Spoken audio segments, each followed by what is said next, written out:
2.5 minutes of Ismatu Talks Her Shit, titled Why the Rice Harvest is So Revolutionary. Gregory tea. I'm having an iced peach rooibos with honey and almond mint. On the surface, as far as short form video goes, I think you all think that I'm just like a philanthropist or like a Western born heart of gold that went back to do my tribe a favor. The Limba tribe of Sierra Leone is the only tribe indigenous to the region of Sierra Leone. Sierra Leone happened around them. All nation states are made up, but this nation state in particular was made up by the British Empire when they abolished slavery. They didn't want all the people that were formerly enslaved to just stick around making money, so they forcibly removed them, hence the creation of Sierra Leone. That nation state technology preceded Liberia, which the United States did shortly after. The Limba tribe is indigenous to the region of Sierra Leone in the mountains. They have been farming rice in this area for thousands of years. When the Atlantic slave trade came around, they were targeted. The Limba tribe specifically was targeted in the slave trade for their adeptness at rice farming. You know the shortest point between Charleston, South Carolina, which is the largest slave port in the United States Empire, and the west coast of Africa? Freetown, Sierra Leone. Learned this recently doing an oral history project with my dad's. The Limba people, when they were kidnapped in the slave trade, ended up concentrated in the North and South Carolinas, becoming the Gullah/Geechee folk. And the slave trade systematically decimated them so badly that to this day, women still outnumber the men in my father's village 2-1. I know that we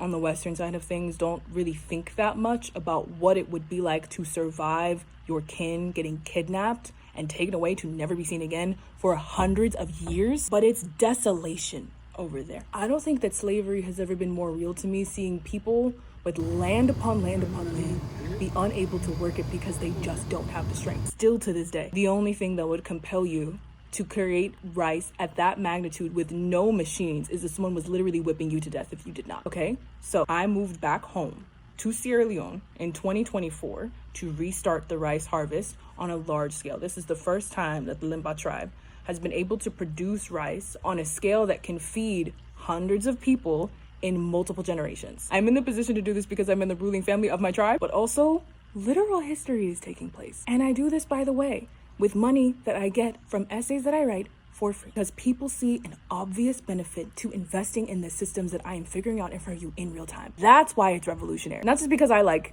got some money together and went to go start a farm. That is the historical context that you all have been missing. Didn't realize that. Was just talking to the patrons. Patreon is free, about money and the rice harvest and how much money the rice harvest takes. And I was like, oh yeah, you don't know this.